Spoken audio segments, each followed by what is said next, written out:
and we are live in helping the world sleep better. It's been a little while. We've had a couple of different experts been coming in the last few weeks, and then we just had a little pause. But today we have three, because why not? And kicking off today, we have the beautiful Radhika, who's joining us again and has been sharing with us some incredible hints and tips about how to achieve a good night's sleep. So I'm Emma Woolrich, if there are people new here. And I thought before we go into the short interview today, for those of you who are new to the group, I thought I would share with you a little bit about Radhika so that you understand the credibility that she brings when she's talking to us about all of these hints and tips that she teaches her clients. So Radhika has a bachelor's in psychology MBA, certified health coach, certified human potential coach, trained yoga teacher, studied at the Human Potential Institute, and an ICF accredited program created by Dave Asprey, biohacking expert. And if you've not seen any of Radhika's interviews, go back and have a look either in this group or on the YouTube channel. She's done so much work with us on the biohacking. It's been great. And she's also shared workshops at the first Wellness Expo at SXSW in 2017 at the Bulletproof Activations. She's established a reputation as a subject matter expert by publishing articles in publications and websites such as the well-known Arianna Huffington's Thrive Global, Austin Fit, and Thoughts Become Things. Interviewed for podcasts, developed and delivered wellness corporate workshops in collaboration with yoga studio and health food stores, and is an influencer for some health and wellness brands.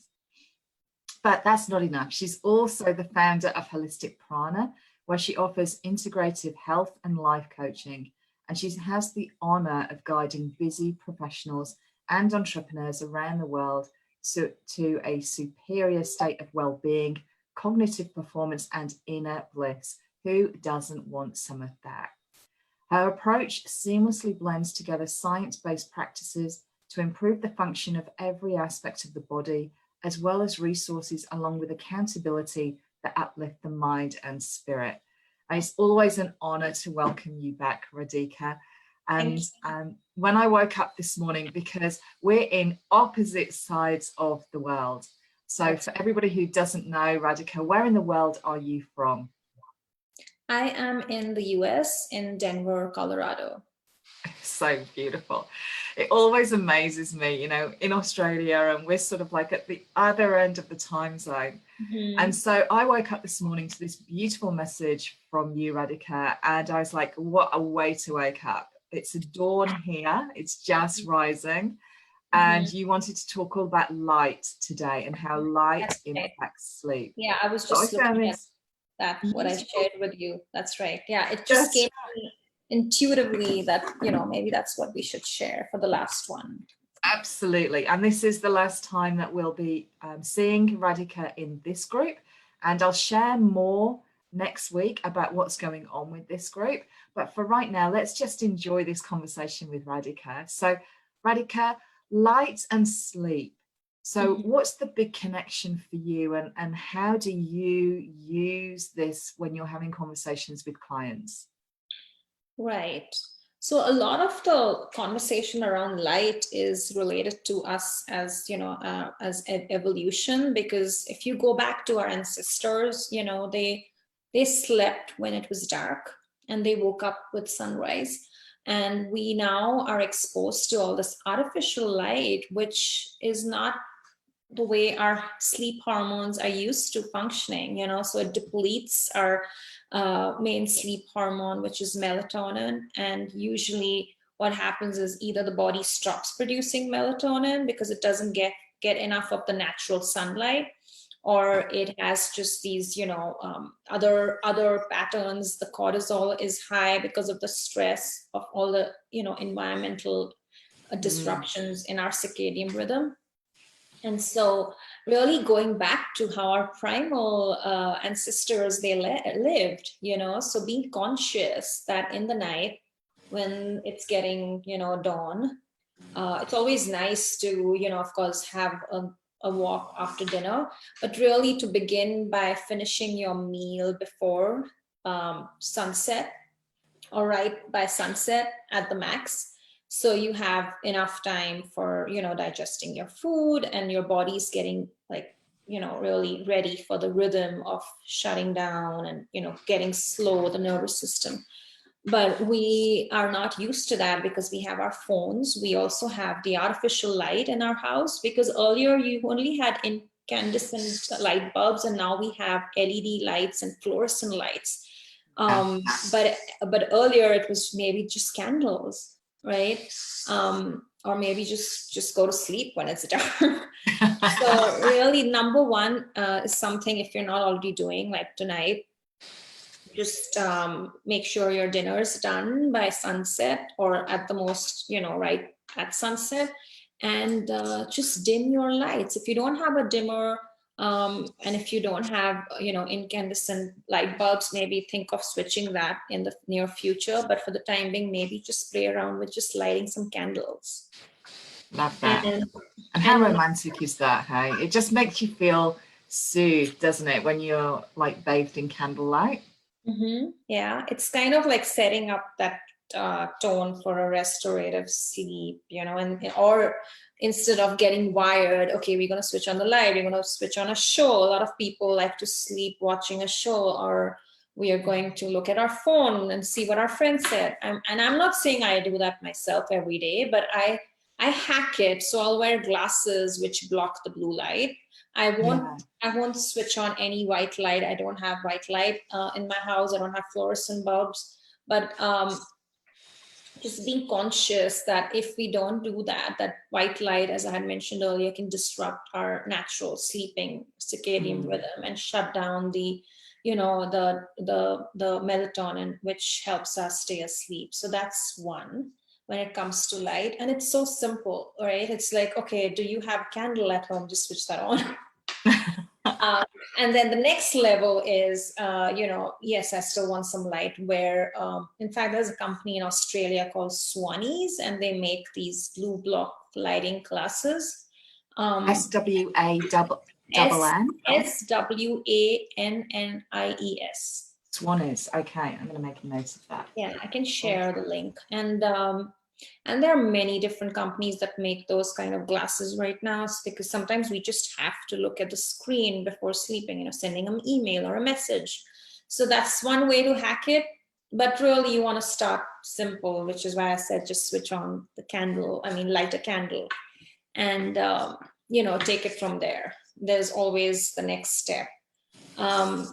So you say, Radhika, sorry to interrupt, you say you don't have any white light bulbs in your house. So what would you recommend people have as their light bulb then?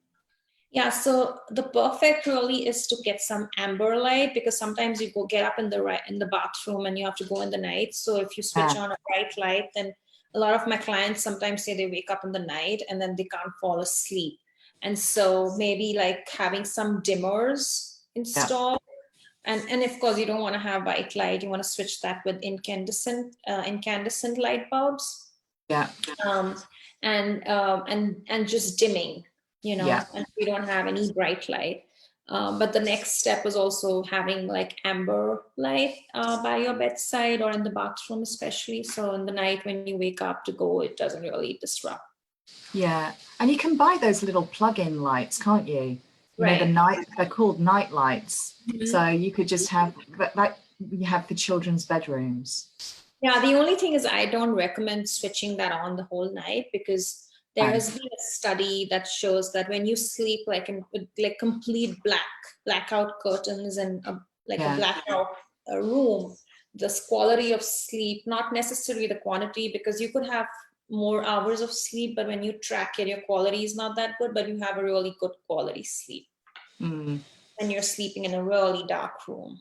But yes, if you want to get up in the night, then that's useful to switch it on. Yeah. Awesome. Great tips as always. Yeah, and then the other thing when coming to light is in the morning, be willing to get up a little bit early so you can actually see the sunrise.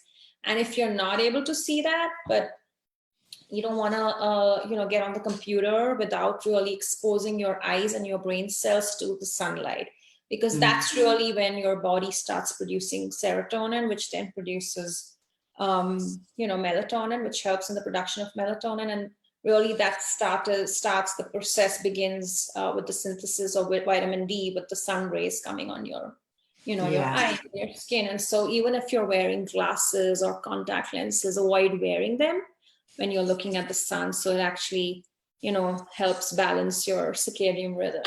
I've already had a good 5 minutes of looking out of a window upstairs to beautiful sunrise. So yeah, I'm already awake. It's gorgeous morning here. That's nice. Yeah, I love the sun. Even a winter sun, I love when it's much lower in the sky. It's almost as though it's waiting for you to wake up. Right. Yeah, sun. I mean, and these are again such simple hacks. You don't have to spend any money. You start simple, but then there's always the next layer, right? Like you and I were talking about the. That's right. Let's go next layer. The infrared lights and the infrared sauna. And then there's, I was showing you, there's this company called Juve, and I'm not going to make any money by talking about them, but this is, and I'm not switched it on. When you switch it on, you can see the different spectrums of red light.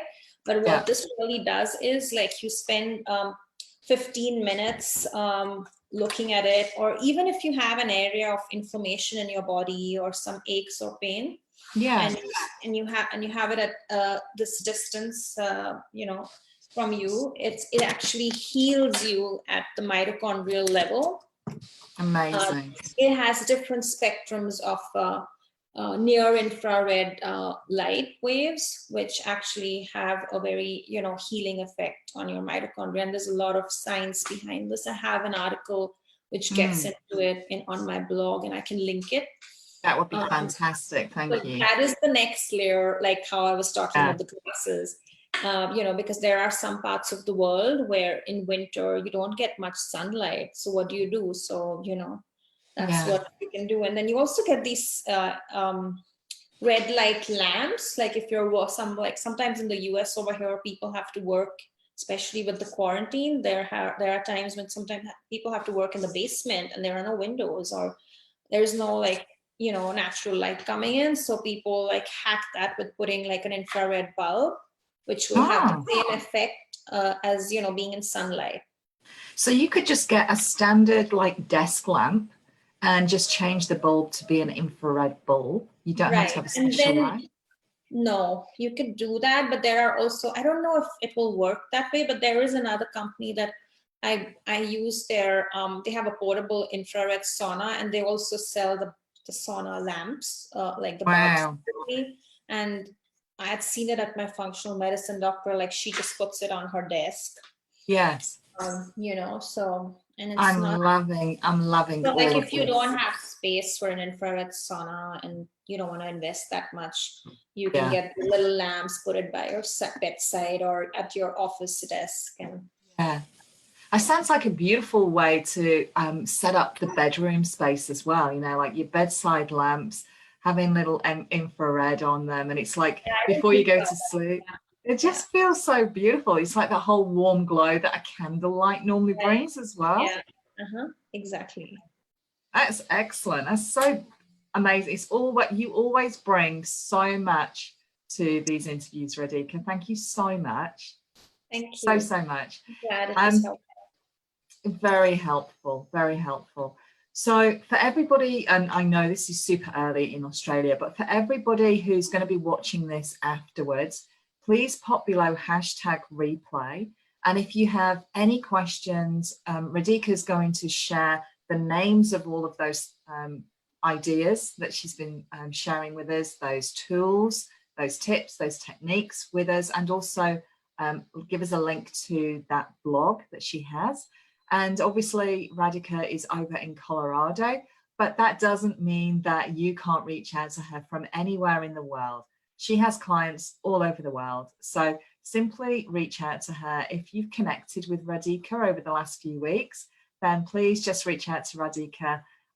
We don't have any referral agreement in place at all. This group was always only set up to help everybody whilst we're in lockdown. Obviously, restrictions are lifting, but people have started to use this time. I don't know if you found this, Radhika, as like a period of reflection, and they want to introduce a new way of being healthy now. Yeah, it's like a silver lining to the whole thing. That's right. That's right. So just allowed that like little pause for everybody. So yeah, if you found all of the hints and tips from Radhika really useful and you want to continue to follow her, then we're going to be posting the links so that you can actually do that and go directly to Radhika.